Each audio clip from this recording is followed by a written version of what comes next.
ज़िंदगी का मकसद क्या है? ज़िंदगी का मतलब क्या है? ज़िंदगी का पर्पस क्या है? ज़िंदगी का एम क्या है? ये जो एक सवाल है, ये बहुत ही डिफ़िकल्ट है और इस सवाल का जवाब जो होगा वो हर एक इंसान के लिए एक व्यक्तिगत जवाब होगा और इस सवाल का जवाब ढूंढना बेहद मुश्किल था। इस सवाल का जो जवाब है वो जापानीज़ लोगों ने ढूंढा है। उनका कहना था कि हम इस सवाल का जवाब ढूंढ चुके हैं। उन्होंने इस सवाल का जवाब ढूंढा एक छोटे से गांव से जिसका नाम था ओकिनावा। ओकिनावा एक नॉर्मल गांव था। नॉर्मल लोग थे, नॉर्मल खाते पीते थे, नॉर्मल अर्निंग्स थी, नॉर्मल लाइफ जी रहे थे। उस गांव में एक यूनिकनेस थी। यूनिकनेस ये थी कि वहाँ के जो भी लोग थे उनकी उम्र जो थी वो थी 100 साल से ऊपर। वहाँ पे जितने भी लोग थे सबकी उम्र 100 साल से ऊपर की थी। अब इसके लिए काफ़ी रिसर्चेज हुई, काफ़ी रिसर्च साइंटिस्ट आए, काफ़ी लोग आए, काफ़ी ढूंढने की कोशिश की कि ऐसा क्यों है कि वहाँ के लोगों की उम्र इतनी ज़्यादा है। क्या वहाँ के पानी में ऐसी कोई बात है, वहाँ के खाने में ऐसी कोई बात है, उनके शरीर में ऐसी कोई बात है, या वहाँ की हवा में ऐसी कोई बात है। वहाँ पे उन्होंने काफ़ी रिसर्च की, लोगों से बात की। जब उन्होंने लोगों से बात की, जितने लोगों से बात की, मेजॉरिटी ऑफ लोगों ने यही कहा कि हम अपनी ज़िंदगी में बहुत खुश हैं, बहुत सुकून में हैं। अब ये चीज़ खोज के, इतना ढूंढ के उनको ये पता लगा कि लोग कह रहे हैं कि हम खुश हैं, नॉर्मल अर्निंग के थ्रू खुश हैं।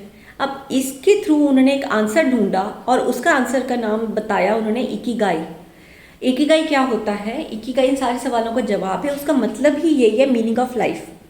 हर एक इंसान को अपनी लाइफ में अपनी लाइफ का एक मीनिंग चाहिए होता है, एक मीनिंग ढूंढना होता है और ढूंढने का तरीका इकिगाई के थ्रू जापानीज लोगों ने बताया है। वो तरीका क्या है? वो तरीके के 4 उन्होंने स्टेप्स बताए हैं, 4 फेजेस है जिसके थ्रू आप पता कर सकते हैं कि भाई आपकी ज़िंदगी का मकसद क्या है। सबसे पहला फेज़ है कि जो आप काम कर रहे हैं क्या आप उस काम में अच्छे हैं। दूसरा, क्या आप उस काम को करके खुश हैं। तीसरा, क्या आपको उस काम से पैसे मिल रहे हैं।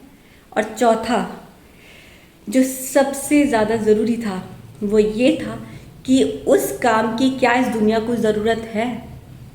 अब जो पहली चीज़ हो गई कि आप उस काम में अच्छे हैं, तो इंसान तो बहुत सारी चीज़ों में अच्छा होता है। कोई डांस में अच्छा, कोई गाने में अच्छा, कोई कोडिंग में अच्छा है, कोई कुकिंग में अच्छा है, अलग अलग चीज़ों में अच्छे होते हैं। कई लोग बहुत बड़े साइंटिस्ट होते हैं, तो ये उनका जॉब है, वो इस काम में अच्छी हैं। बट क्या इस काम को करके आपको खुशी मिल रही है? ये दूसरी बात आ गई। काम ठीक है, उस काम को करके आपको पैसे मिल रहे, बट क्या उस काम को करके आप खुश भी हैं? अगर आप खुश हैं तो उस काम के थ्रू आप अपना योगदान दुनिया में क्या दे रहे हैं? क्या उस काम की दुनिया को ज़रूरत है? ये 4 तरीके थे जिसके थ्रू उन्होंने बताया है कि आपकी ज़िंदगी का मकसद क्या है। मेन आप अपनी ज़िंदगी में क्या करना चाहते हैं, कैसे कर सकते हैं, कैसे पा सकते हैं सब कुछ। कई लोग जो होते हैं वो एनजीओ में काम करते हैं। एनजीओ जो है वो काम है जिस काम की दुनिया को ज़रूरत है, बट ज़रूरी नहीं है कि उस काम से उनको पैसे भी मिल रहे हैं, उस काम में वो अच्छे भी हों। तो इससे क्या हुआ, आपको खुशी मिली है और इस काम की दुनिया को ज़रूरत है। तो इस चीज़ से 2 पर्पज़ हुए, बट बाकी जो 2 पर्पज़ पूरे करने थे उसके लिए क्या? तो जो बाकी के जो 2 पर्पज़ हैं उसको पूरा करने के लिए ये आपको ढूंढना है कि आपकी ज़िंदगी में ऐसा कौन सा काम है जिसको करके आपको पैसे भी मिलेंगे, खुशी भी मिलेगी, दुनिया को भी उस काम की ज़रूरत है और आप उस काम में अच्छे हैं। जो इंसान बहुत बड़ा साइंटिस्ट होता है उस केस में क्या है कि उस इंसान के पास वो जॉब है, वो उसका जॉब बनता है, जॉब है, उसके साथ उसको अर्निंग हो रही है, तो जॉब और पैशन उसको कहा जा सकता है। बट उससे क्या उसको खुशी मिल रही है ये ज़रूरी नहीं है। और सबसे बड़ी बात ये होती है कि ये सारी चीज़ों के सवालों के जो जवाब ढूंढने हैं, इसमें सबसे पहले आपको खुद को सच बोलना है। हम खुद को खुद ही झूठ बोल देंगे कि हम खुश हैं, बहुत खुश है, बड़ा अच्छा लग रहा है, बट अंदर से आप खुश नहीं होते। तो सबसे पहले खुद को सच बोलना है ताकि आप इन सवालों के जवाब खुद ढूंढ सकें। और इसका जो आंसर होगा ये हर एक इंसान के लिए डिफरेंट होगा। हर एक इंसान के लिए जो चारों चीज़ें मिल जाएंगी, जो वो काम करेंगे वो बिल्कुल डिफरेंट होगा।